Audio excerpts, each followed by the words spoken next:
That's good. That's nice. This is a good life. I'm Megan, and I'm an alcoholic. What a place to be. Midday on a Saturday. Surrounded by you fine people. I can tell you that I certainly would not have been enjoying a moment like this just a few short years ago. My sobriety date is October 4th of 2015, and my home group, located at a minimum of 3 tables in this room, is the Fourth Dimension. We meet in Toms River, New Jersey every Wednesday night at 7:30 p.m., and it is my home. And they have taught me how to be a lady of dignity and of grace here in the Fellowship of Alcoholics Anonymous.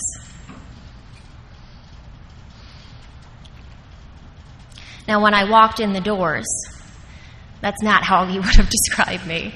I was not a lady. There was no dignity. There was no grace. That was all from God. God allowed me His grace to get into the room, and my home group, and those recovered alcoholics who met me at the door, they were the ones who treated me with dignity.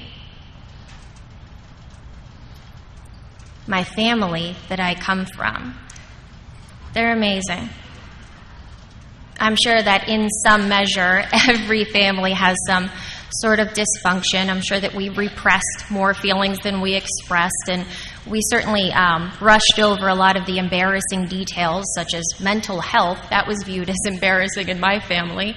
But the truth is, I come from a loving home. I've got 2 parents who they happily celebrated 38 years of marriage this year. And they showed me by example what a loving partnership can do. And I have 2 older brothers that I was able to look to as examples in my life. And I was highly involved. I was a go-getter. I played sports. I was a class officer. I don't know if you can tell, but I was a little bit of a rule follower is the truth. A lot of you guys would be too cool to have talked to me in high school, because when you guys talk about cutting class, not me. I loved class. I loved learning. I truly did. The fact is, I had every advantage in the world given to me. And yet, there it was, this thing within me that had always separated me from you, always separated me from the world around me. And the pain that I was in made no sense in comparison to my circumstances. And I was told that several times.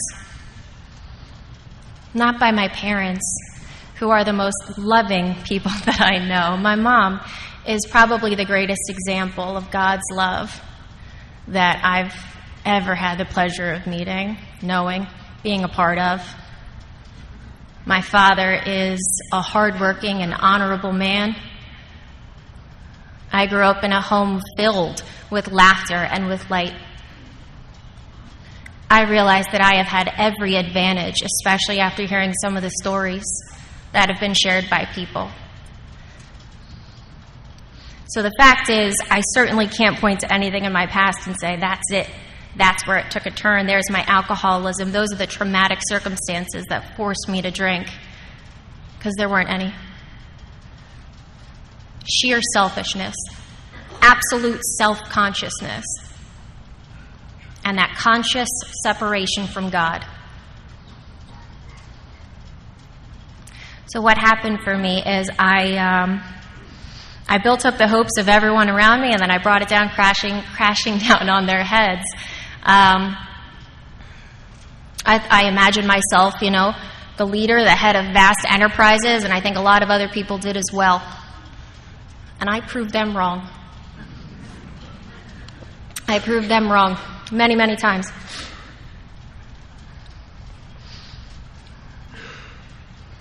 Mari did a beautiful job last night of describing steps 1 and 2. And I can tell you that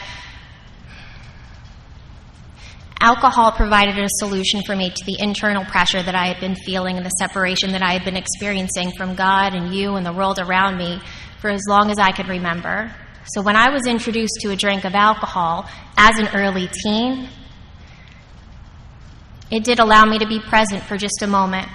And all of a sudden, I got curvy, I got prettier, my skin smoothed out, my hair was suddenly neat, and I was able to talk to my friend's older brother that I'd had a crush on for years. Sorry, honey. It didn't work out, obviously. And I'm sure what I said was something really smooth at the time. But what it did for me was it allowed me to be present for the first time in my life and allowed me to forget about me for just one moment. Just a moment. That's all I needed. Just a second of relief from the constant noise and the constant chatter and the constant pressure and the constant demands, and they were all internal. I will tell you that my parents never put that on me. My father, when I was in the throes of alcoholic addiction, he sat me down, and it's got to be 1, 2 o'clock in the morning, and he is sitting across from me in the living room, and it was uncomfortable. The force with which he was trying to explain to me just how unconditional his love for me was. And that the only thing he wanted in the world for me was to be healthy and to be happy. And I couldn't pull either one of those things off.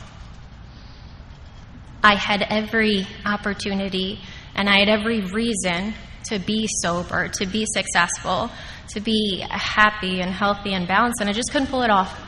I saw everyone around me almost as though they'd been given a guidebook that I just didn't have access to. And I truly believed that there was just something different about me, and it just wasn't possible. Happy was not on the radar.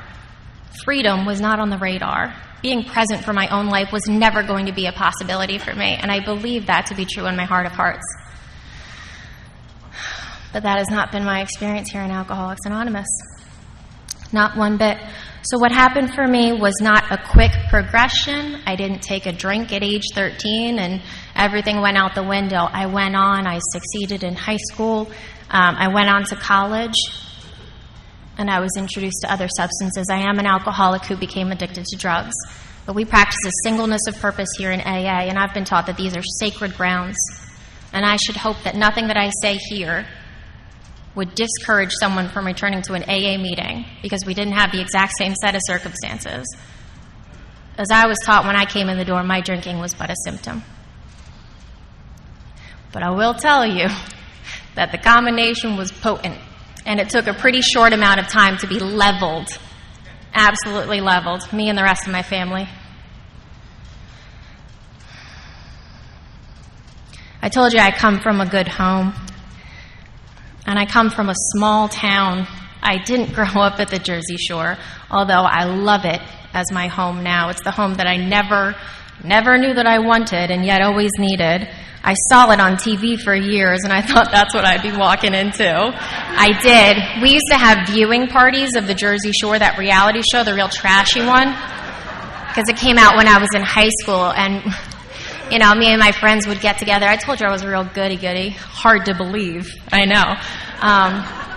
And they'd come over and we'd be eating popcorn like the wholesome kids that we were on the couch in my parents' house. And we're like, oh my gosh, these Jersey Shore people, they are something else. Am I right? Turns out, the man that I end up marrying, his best friend, made out with Snooki. And I only found this we've been together for 7 years, and I think Jimmy only told me when we were already married for 2, and I was offended. Like, Jimmy, how are you held out on me for this long? Snooki? Really? But his fiance is a little possessive, so I can see why he didn't really reveal that personal detail. So I didn't grow up here. I didn't grow up at the Jersey Shore. Go Phils. Sorry, Mary Beth. I grew up in a small town. It's called Mullica Hill, New Jersey. The town motto is something like, in the heart of antique country. That was the town motto. It was gorgeous. It was amazing. It's everything that you picture about the idyllic childhood. And I wanted nothing more than to run in the opposite direction. I wanted nothing to do with it. All of the unconditional love in the world offered to me, and I wanted nothing to do with it. I couldn't have run out of there fast enough. What happened for me was alcohol provided an escape, and I'm so grateful for that. I'm so grateful for every single drink that I took. I truly don't think that I would be alive today without it, because it was able to bring me enough relief from the mind that was killing me, and it gave me a little breathing room. Just enough to keep going, just enough to keep moving. And what happened for me is I just started relying on it more and more and turning to it, like Bill talks about in his progression, until it became the master of my life, and King Alcohol was making all my decisions. And it didn't matter that I had a family who loved me, and it didn't matter that I was a capable young woman, and it didn't matter any of these things. The only thing that mattered, and every moment, every bit of energy that I was provided was directed towards getting one more.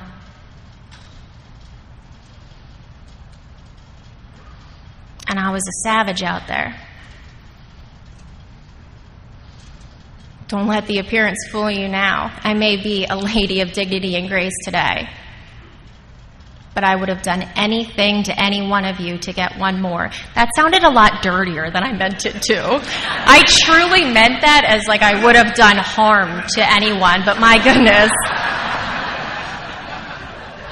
I mean, let's face it, never mind. We're not going to get into details, although we are covering the sex inventory today, so we may. I'll share more about those details later. So what happened for me is I turned into the tornado that was described, and I did my best to hide it. I prided myself on what a wonderful actress I was.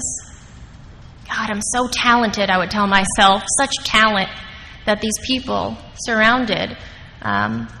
surrounded me with love and with care and their time and their attention, and they didn't know the depths of the pain that I was suffering, and they didn't realize the dependence on alcohol that had come in and had consumed their little girl. That there was barely anything left to me.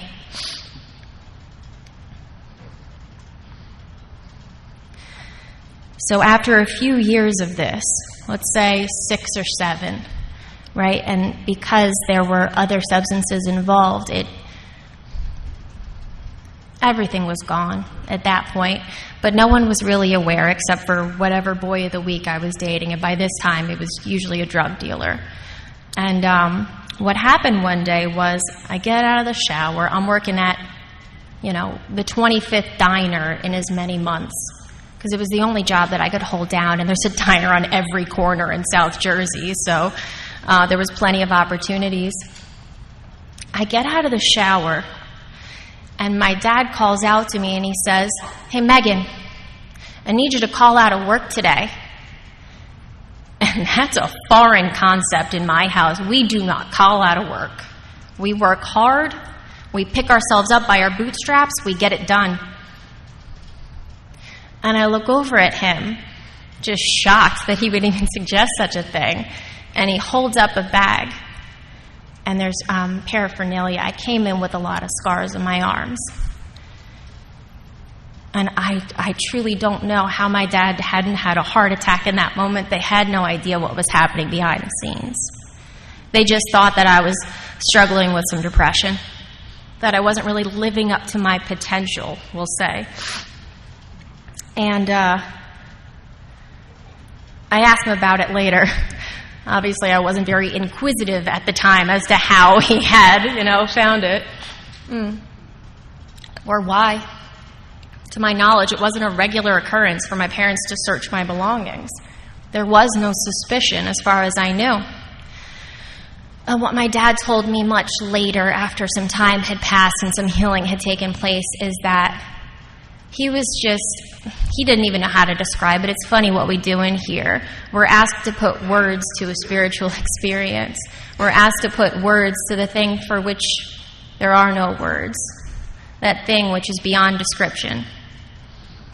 And I asked him about it sometime later, and he said that he was seized in that moment, that he was just seized by this feeling, this uncontrollable feeling that something was wrong with his baby girl, And he had to go find out what it was.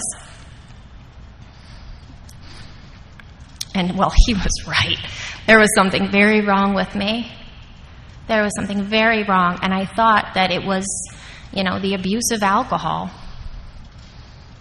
I sure did. I believed that to be true at the time. And so we started running through the guidebook. We started going through every resource, that we could get a hold of. I say we as though I was an active participant in all of this. I was just along for the ride because I wanted a roof over my head. Okay, so my parents, my loving, caring parents, started extending themselves, trying to get me any sort of treatment that they thought would save my life. Checked into the detox, got into the rehab. My dad took a leave of absence from work so he could essentially babysit his 24-year-old daughter when she got out of rehab. And I can't imagine the level of humility that my father had to go as a director at his company and talk to his boss and say, I'm going to need 3 months off to go babysit my 24-year-old daughter. But he did, because they were willing to go to any lengths for victory over my alcoholism, and I certainly wasn't yet. So we tried that, and then we started with the rounds of the therapists, and we started with the psychiatrist, tried a couple different cocktails of medications, and just nothing was fixing it. And I was still miserable, and I couldn't stay away from it. I spent a couple years in South Jersey. Anyone who's from South Jersey, I'm sure you wouldn't know who I am today, because I was the girl sitting in the back of the room for a good 3 years collecting a white chip. Constantly. I tried 3 different fellowships. I haven't tried Al-Anon, but it sounds superb. Truly. I identified a lot with what you were sharing, Lori. I'm not sure how I feel about that, but I identified a lot. So I tried a couple different fellowships, and I would get so frustrated because every time that I would say I was on day 1 or I was coming back, they would say to me, "What happened? What happened?" And I thought, you're not as sick as me. Because if you're asking me what happened, you clearly don't know what I suffer from. I have no defense against it. Those are not the words I would have used at the time, but I have no defense against it. Because what they kept telling me, there was a couple of meetings around there. The one, and again, this cute older boy had introduced me to it. Sorry, honey. He had introduced me to it, and the home group's name was something like No Effing Drinking. And I thought that was so cool, right? I thought that's so cool. And I go there, and they keep talking about how we just don't drink no matter what. And there I am again. And I've run out of road in 12-step fellowships because I drink no matter what. I pick up a drink every single time it's been proven. Every single time. My family started excluding me from family funerals because it was too heartbreaking to them. Because I wouldn't show up. Or if I did, there'd be about 10 minutes to go. I'd show up with holes in my pantyhose. It was the best I could pull off. They would have to shield my grandmother because she was already reeling from the death of her mother. And I'm showing up, and I'm stoned out of my mind, and there's holes going up the back of my pantyhose, and my aunt comes over and shields me from her vision to try and protect her from me, from all of the hurt that I was causing my family. And so by the end, they just stopped inviting me. And I thought, how dare they? How dare you exclude me from grief? How dare you exclude me for another reason for me to justify my drinking? As though I had had a relationship with these family members who had passed on at this point. I didn't. And there were several graveside amends that I did have to make to those family members because I wasn't able to make it to them in person.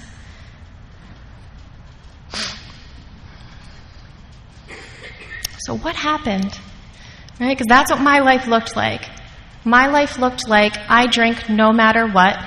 Your fellowships are not going to help me because sitting in these meetings, all I want to do is drink, and I can rarely get to the meeting without it. I'm running out the door as soon as the meeting's over because I need a little breathing room. And I'll tell you what, guys, I don't like talking to people. it makes me very uncomfortable. I can't say I don't like it. It makes me very uncomfortable. So it was just another reason to run out the door the second the meeting was over, because it was less human interaction, less opportunity for connection. And as desperately as I wanted to be understood and feel some sort of connection in this world, I shied away from it with every fiber of my being. And how does that girl, that broken little girl, go from there to here? That's all God. I can't take an ounce of credit for what's happened. The miracle of healing that's taken place in my life is all thanks to God's grace and a conscious connection with Him and the work of other people's 12-step service. So, I don't know if you guys are seeing a theme here, but then I met another boy, right? I meet this boy, and all at once, my soul is at peace, and it's on fire. And, it's practically the same effect that I got from alcohol. And I think, this might be it. So I drunkenly announced that to him, within the first 3 months of us being together. I get kicked out of a sober house down in South Jersey because drinking was against the rules at a sober house. Couldn't believe it. They call me and they say, hey, it was reported to us that you were drinking at Hollywood Cafe last night. We're going to test you. And I came in hot. Guns blazing. How dare you? I'm not going to take a test, but how dare you? I'm packing my stuff right now. I'm offended by this. So I've been dating this boy for all of 2 months at the time. And he says, why don't you come home with me? We'll go to Tom's River. You can move in to my mom's house. And I think, well, sure, I have no other options. Sure. I'll leech off of you just like I do everyone else in my life.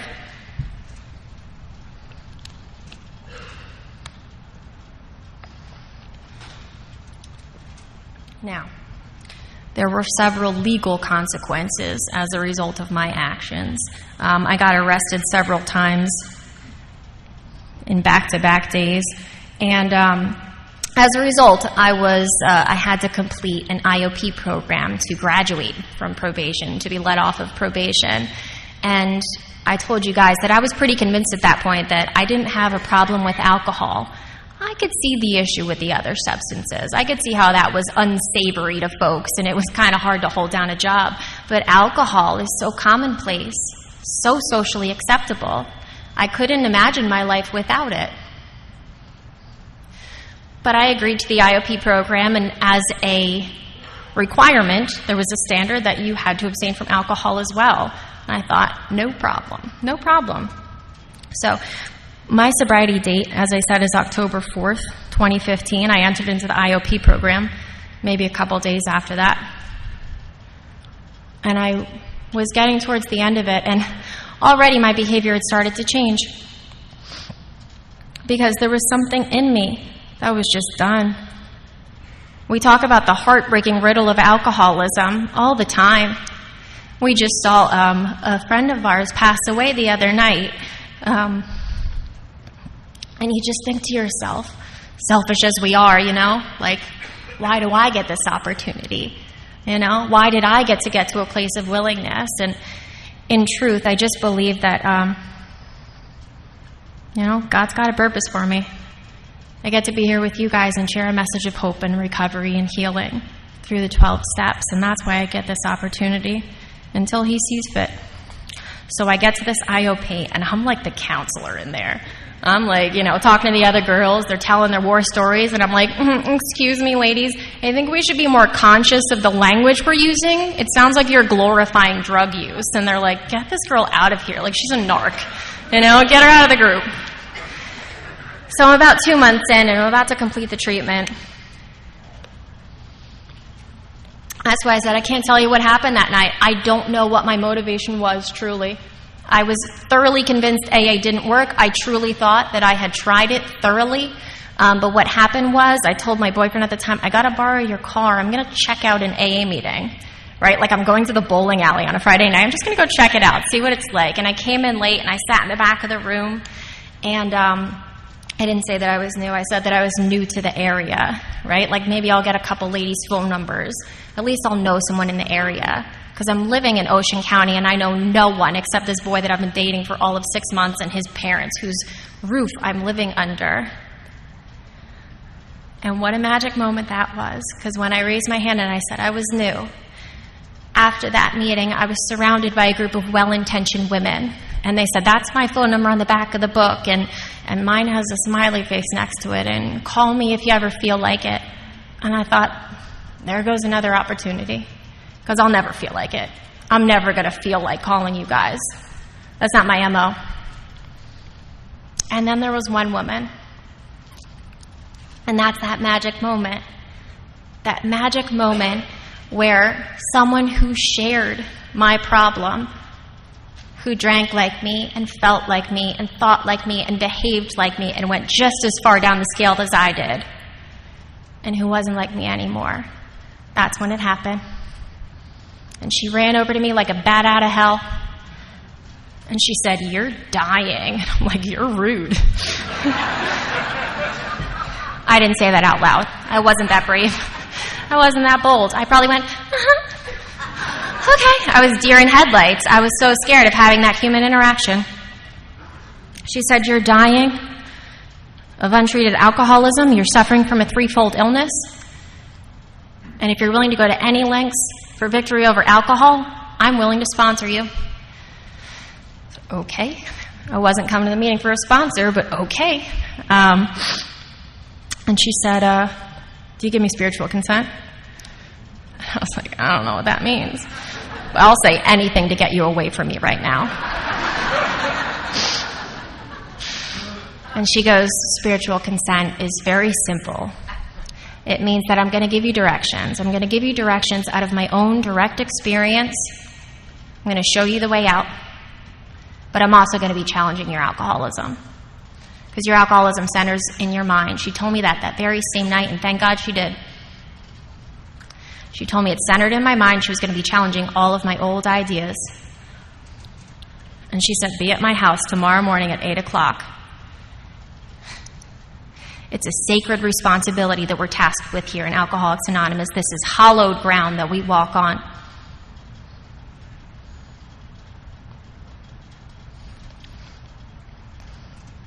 The opportunity to be sober, the opportunity to be of service in Alcoholics Anonymous, I can think of no greater privilege.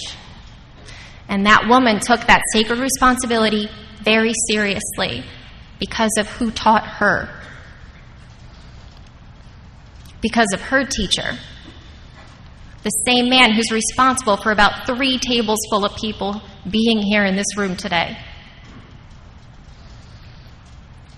The same man who would later teach me what a privilege we get to have here in Alcoholics Anonymous. And if she didn't take it so seriously, if she had waited a couple days or said, "Call me when you feel like it," or even later than 8 o'clock, if she had given me just an ounce of breathing room and a little time to think,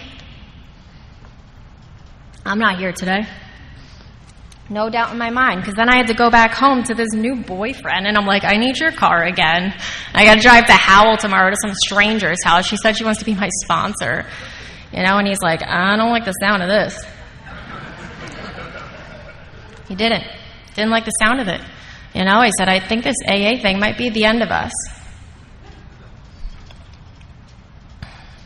And I told you the effect that this man had on my very soul the moment I met him. And it was like coming home.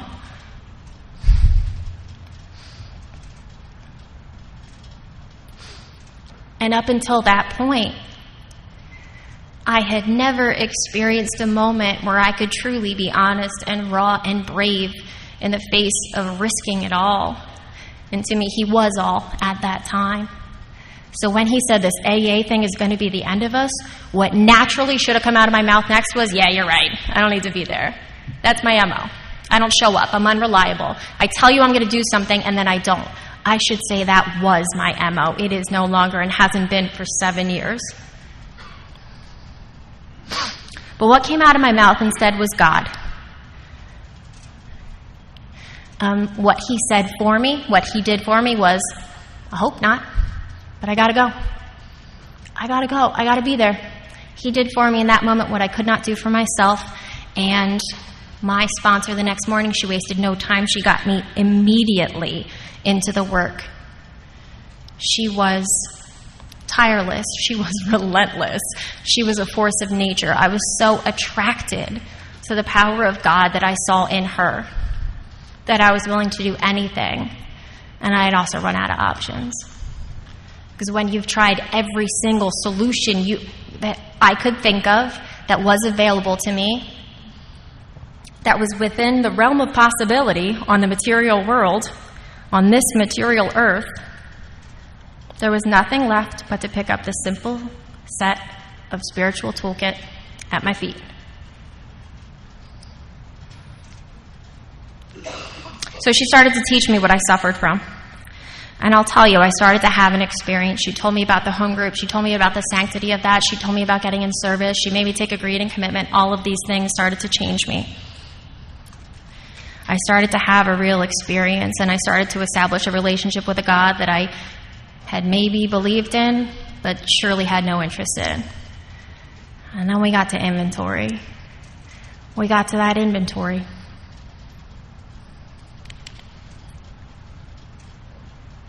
And I had heard a few whispers at meetings, as though the fourth step was something to be feared, something that would make you relapse again. Terrible information people were sharing. Terrible information. In my experience, I should say. That's terrible information. Because what I got from writing inventory, what I continue to get, is freedom. I continue to get free, and there are levels of it as I go along. So let's see. What this woman did for me was walk me through the first 3 steps, and when we got to inventory, she said, I want you to follow each of these directions to the very letter. The pen is going to be the spiritual translator in this spiritual exercise, and I do not want you picking up inventory without praying to God for his guidance. She gave me a set list of prayers. I'm a woman who thrives on clear-cut directions. Tell me what to do, please. Except for my husband sometimes. He's over there going, you don't like to be told what to do. You're right, there are exceptions. There definitely are. But in this case, I was pretty grateful because she had told me what I was up against. And there was some relief in that because, as I told you, I had gone to years' worth of 12-step fellowship meetings. And when people told me, just don't drink, and didn't offer me any other solution beyond that, I didn't know what to do, and I didn't know that there wasn't one available. But what Alicia told me in her kitchen was that all of these things, your belief systems, your delusions, all of your old ways of thinking, these conditioned behaviors and patterns that you've been engaging in for the first 26 years of your life, they're driving you. That's the conscious separation from God. That's the conscious separation from your fellows. And you will die if you don't write this inventory. She was very dramatic. I mean, she was right, but she was very dramatic. So we got into it. She had me write down the cause. She had me write down the people, the institutions. She had me write down principles. There are a few of those. They're embarrassing. I probably won't share them today. And then she had me write down the bullet points of why I was burnt up, why I was sore. And I'll tell you what, guys, I didn't really think I was that angry. And then I learned about a little passive-aggressive anger, a little bit of repression. I found out I am full of rage, and that inventory was necessary. Because I was convinced at that point that if I didn't start to access some power, I would drink again. And at that point, fear of relapsing was enough to keep me moving. It's no longer my driving force today. The 2 driving forces that we have, the 2 motivators in AA, alcohol and God, and alcohol was enough. Fear of alcohol was enough to motivate me at the time to keep moving. And then we got to that 3rd column. And my sponsor taught me that we needed to expand the 3rd column, right? Because just like Butch talked about the other night, I'm in a time warp, clearly. It was last night. I've just been so far up in my head since I received this invitation. It could have been 2 weeks ago and I wouldn't know any better. So he was talking about the idea that we write inventory to identify the manifestations of self which had defeated us. So know thy enemy. Know thy enemy. Know thyself. And you need not fear defeat in 100 battles. And in this case, the enemy was my ego. And it's certainly not something to be feared or hated, but it's something to be known. It's something to be identified so that I can actively watch and recognize when it crops up. If I don't know the enemy, I don't know what to look for. I need to be aware and awake to these plans and designs.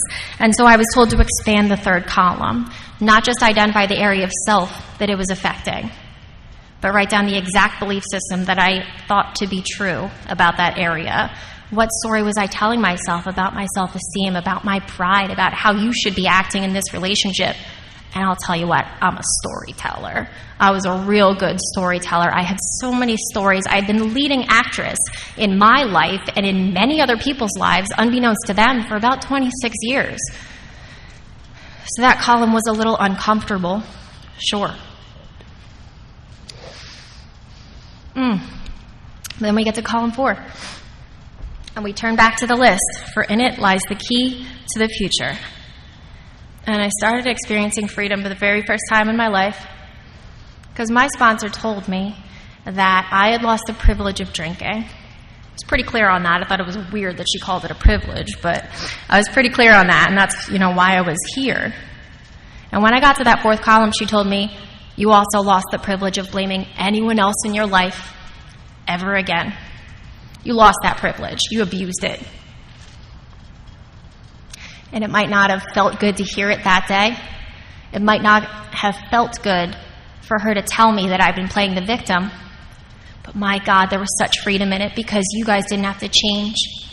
My parents didn't have to change. The boyfriend didn't have to change. The job, the living circumstances, nothing had to change outside of me.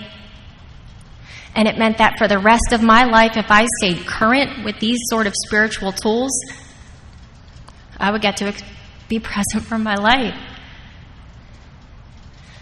And maybe that's a low bar for people out there, but for alcoholics, I think we can pretty strongly identify with not being present in the moment. That's why I drink, to provide ease and comfort. And as I started to write a thorough inventory, I began to find out that my driving motivation in most cases was to seek ease and comfort and relief.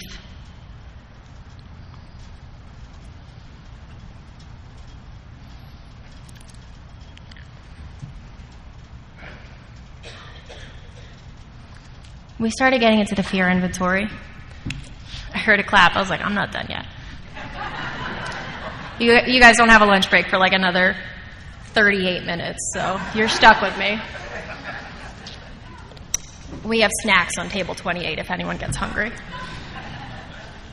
We get into the fear inventory, and I might not have thought I was angry. I sure knew I was fearful.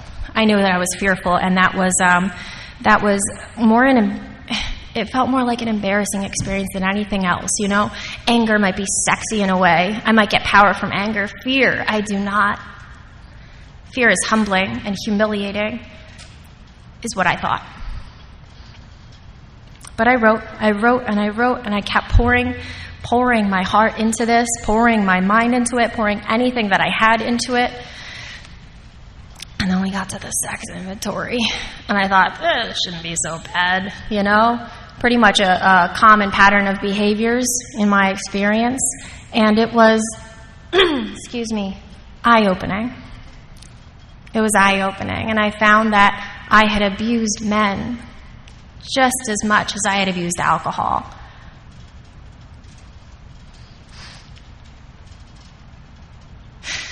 And when I tell you that I wrote a thorough sex inventory, I didn't realize. And in reality, she let me do it. My sponsor didn't tell me not to, and she allowed me to share this during my 5th step. I thought that the sex inventory was supposed to include your history and positions and specifics. And I told you, I follow directions. So I wrote it. I shared it, every last bit. And she never stopped me, is the crazy thing. You know, here I am. This woman's up on a pedestal, and I look back and go, that was kind of a questionable choice. You could have stopped me after the first one. But what happened for me is my eyes began to open. And just like I had lost the privilege of abusing alcohol to escape my own self, escape my mind, I also lost the privilege of being driven by fear anymore and by abusing and using my relationship to escape myself, and those behaviors started to fall away. My sponsor was very clear-cut in this area. She was a phenomenal teacher. She told me, if any of your interactions with men, if you wouldn't feel perfectly comfortable with your boyfriend witnessing that, shouldn't happen.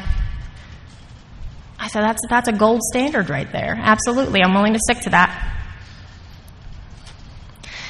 And when she heard my sex inventory, she saw why that was so important. She saw why that was so important and so vital, because it was a dangerous area for me.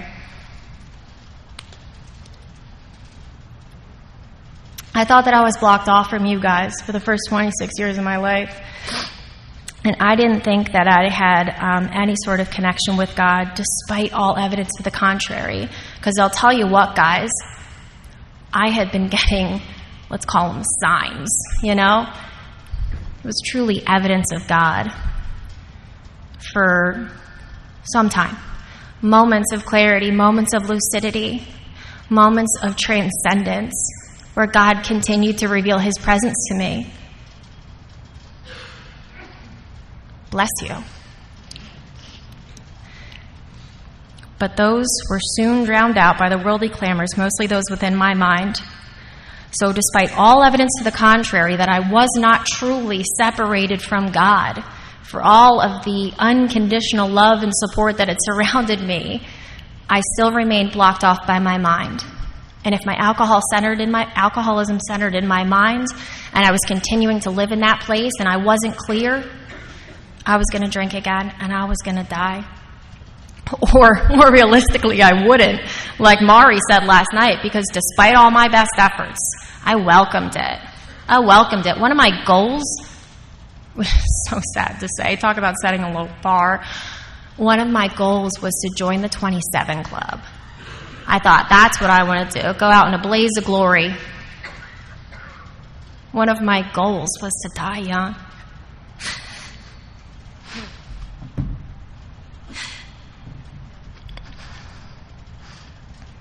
I have such a good life today that that's a horrifying thought.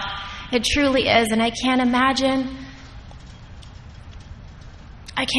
a little girl who had been so surrounded by love her entire life, shown God's love again and again and again in every moment, just wanting to die, just wanting oblivion, welcoming the idea. But I sure did.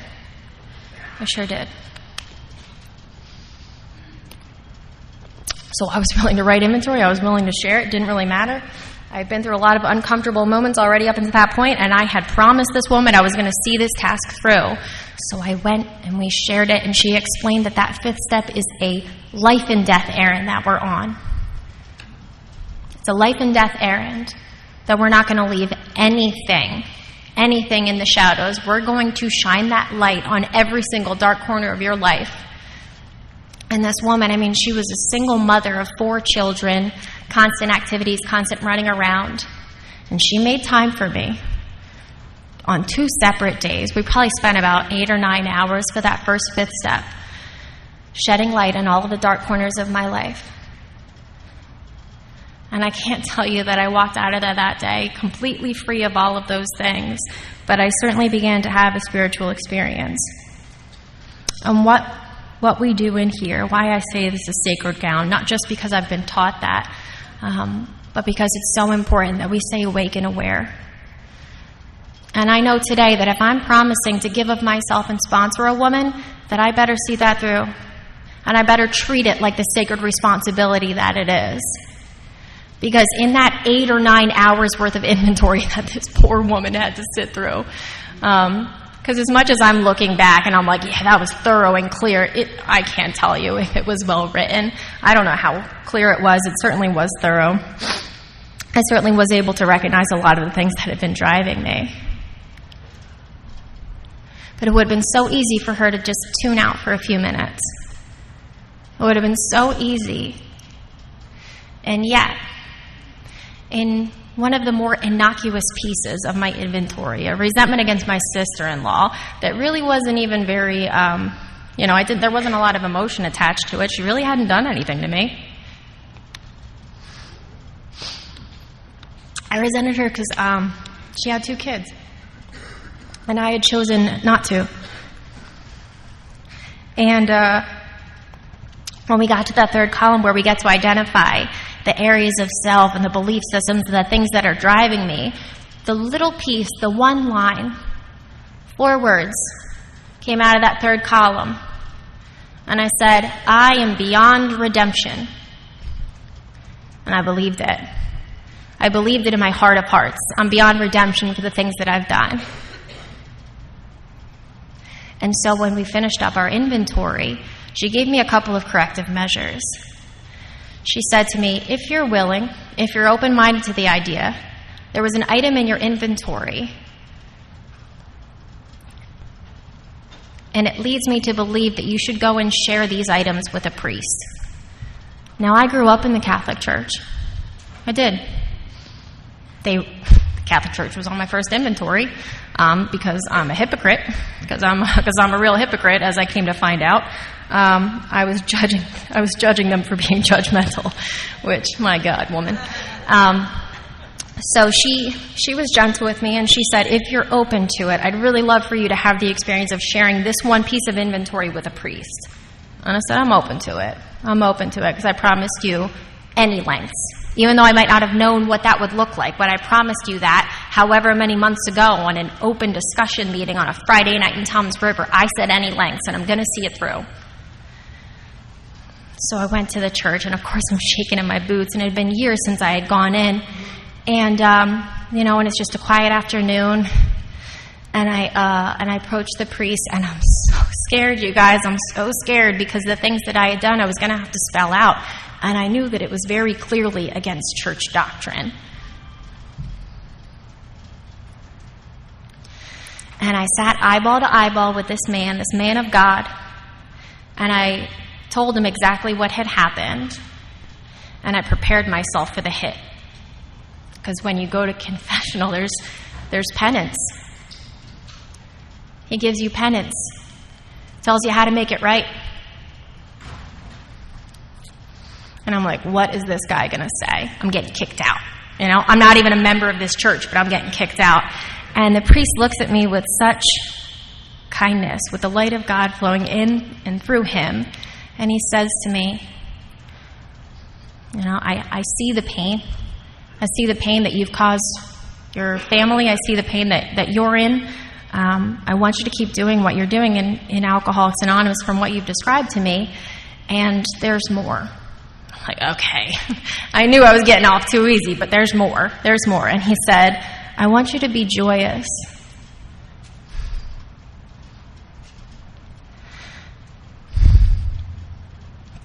Such mercy were shown here.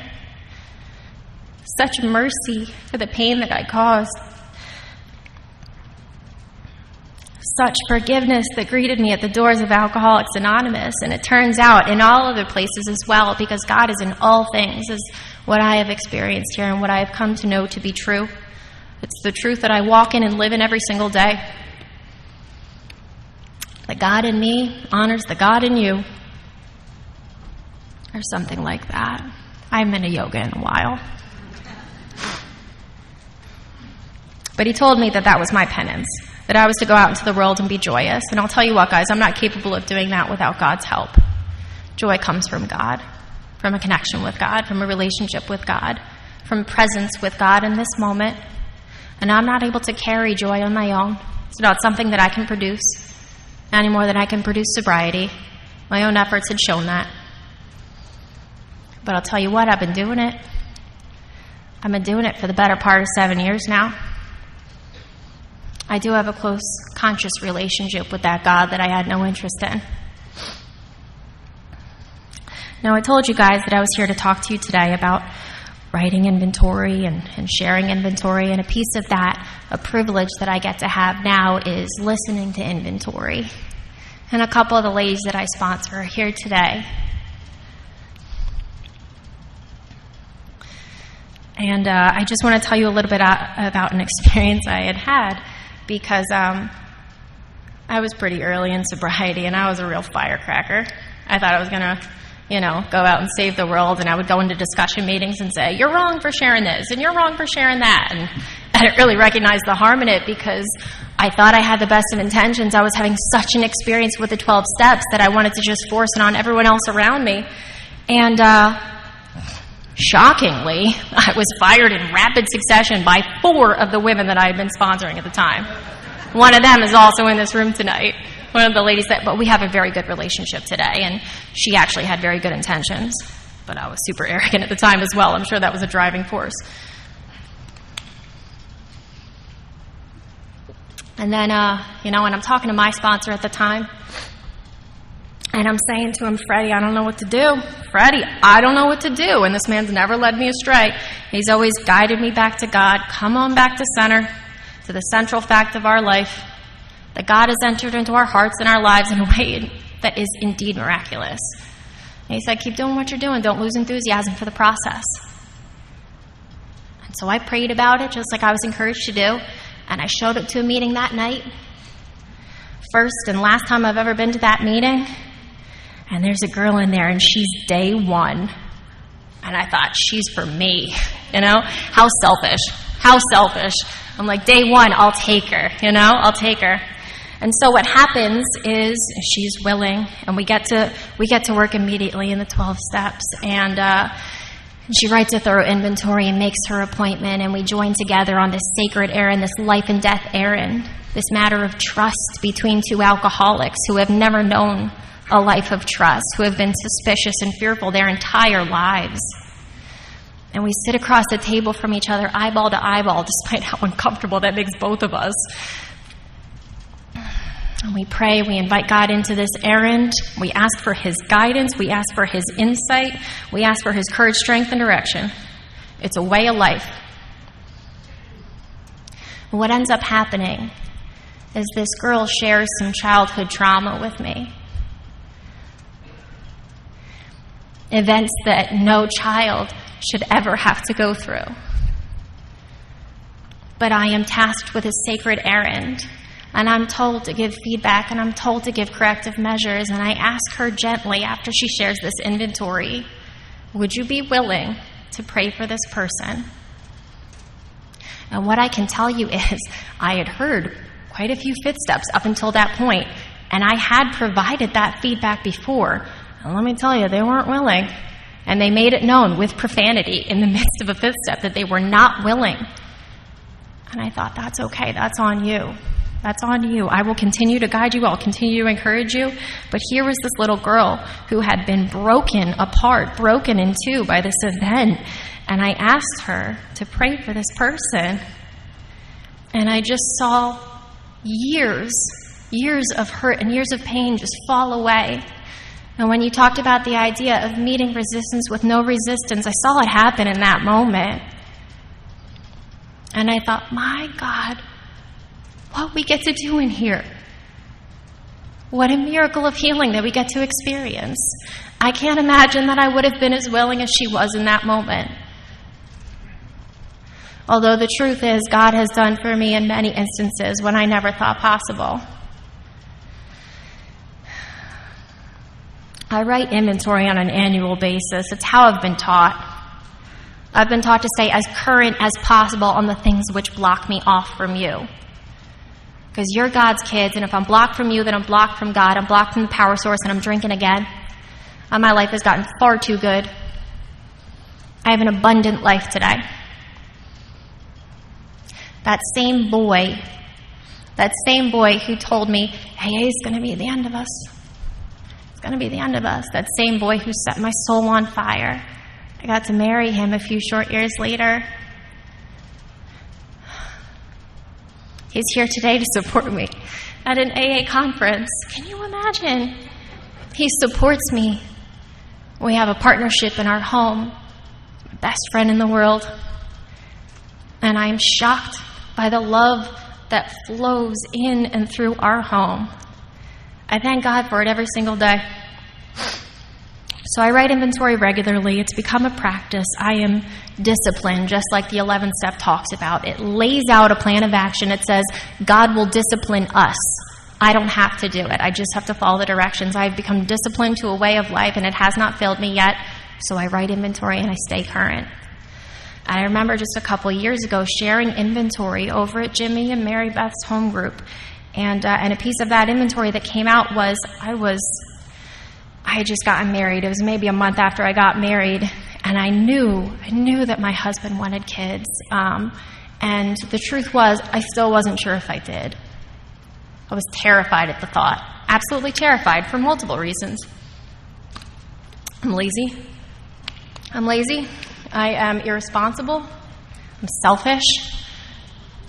So I did what I was taught to do. I've been disciplined. I wrote the inventory.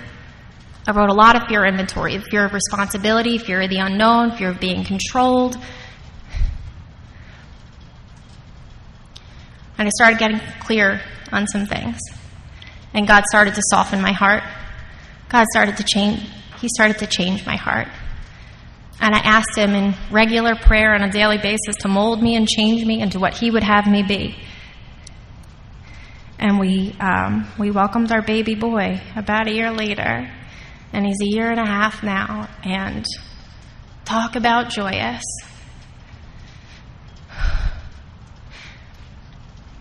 My life today is an absolute miracle as a result of what you taught me.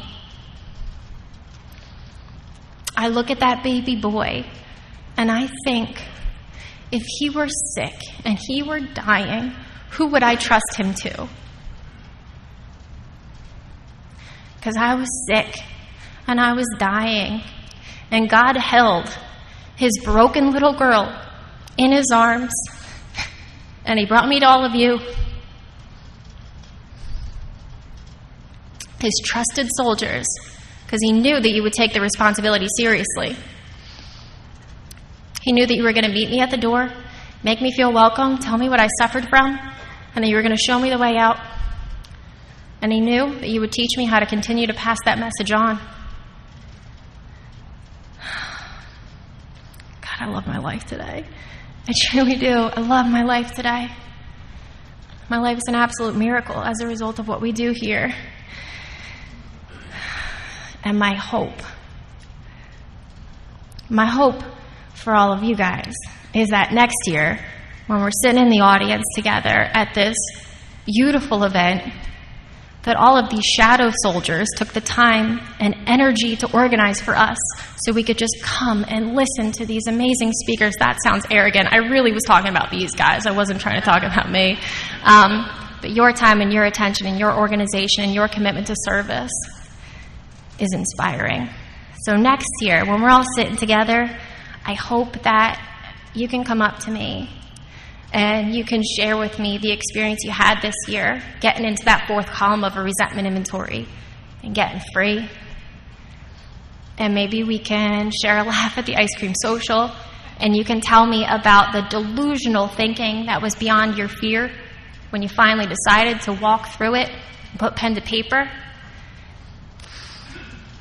And maybe you can tell me about a home that's been healed as a result of writing sex inventory and getting clear on your motives and your behaviors. And perhaps you can tell me about the sex ideal that you wrote, the sane and sound ideal that God shaped, that he allowed you to live up to. Because let's be clear here, I'm only here to demonstrate through me what he can do. And I really look forward to seeing all of you guys next year so you can share your experience with me. I'm a lucky woman. Thank you, AA, for my life.